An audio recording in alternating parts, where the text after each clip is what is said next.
To be fair, I did at first call the Cassowar fairly decent, but I've been looking at it compared to other polearms, and okay, it seems to have more damage in certain places, less in others than normal bow. It's not that bad against. Not really sure if the Lesion is even a polearm, because you've got polearms and staffs. Can be a bit problematic with that, because things like the Serro not really polearms, but though a lot of these do seem to have way more damage than this, because, well, 60 is definitely higher than 30, but 23 is higher than 12. This thing is just straight up better than everything I came across when it comes to status and attack speed. And when it comes to most weaponry, if they've got a high attack speed, they usually do a little bit less damage, but the fact that this has got so much status to it has actually made it an insanely decent weapon on paper. It comes with a V and a D polarity, and of course fits.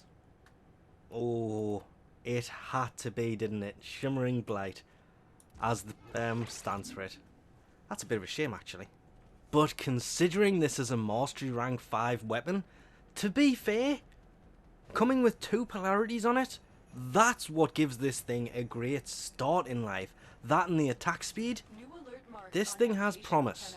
I did end up, after playing with this for a few weeks now, it's actually been a long one, because I'm torn whether I actually want to put Forma in this or not, because all 4 of the dual status mods in here got it 100% status using Drift and Contact, which increases the combo duration just like body count does, but it's 2 seconds shorter.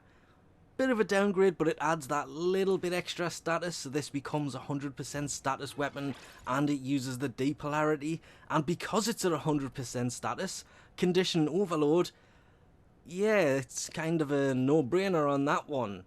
So to be fair, as long as you have these mods in here, this actually becomes a fairly decent weapon, because if you don't want to run Drifting Contact, you can throw Weeping Wounds in, and once the counter goes up a little bit, it will add in that 40% missing from this, but it's not really needed, so you could always throw body count in here anyway, and that will give you a 22-second counter, so that combo counter just keeps going.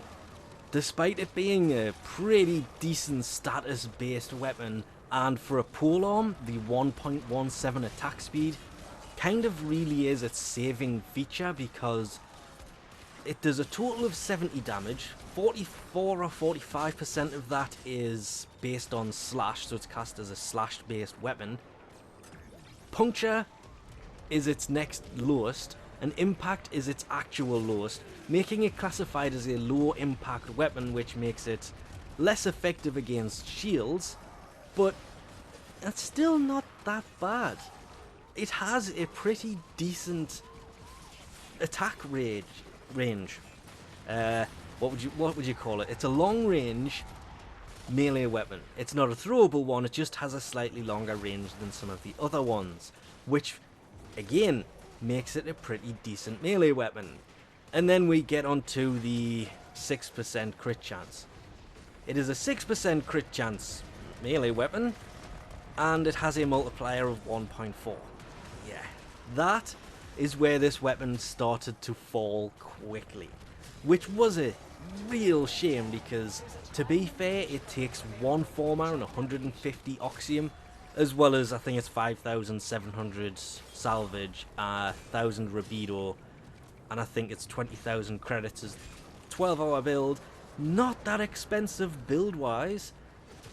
It is definitely a weapon worth trying, but if you do prefer your crit-based melee weapons, sadly, 6%, it really is kind of a letdown on this weapon, because you will still see it crit every now and then, but it's just sadly too low of a crit. And I did hear somewhere it is actually classified as the lowest crit multiplying weapon.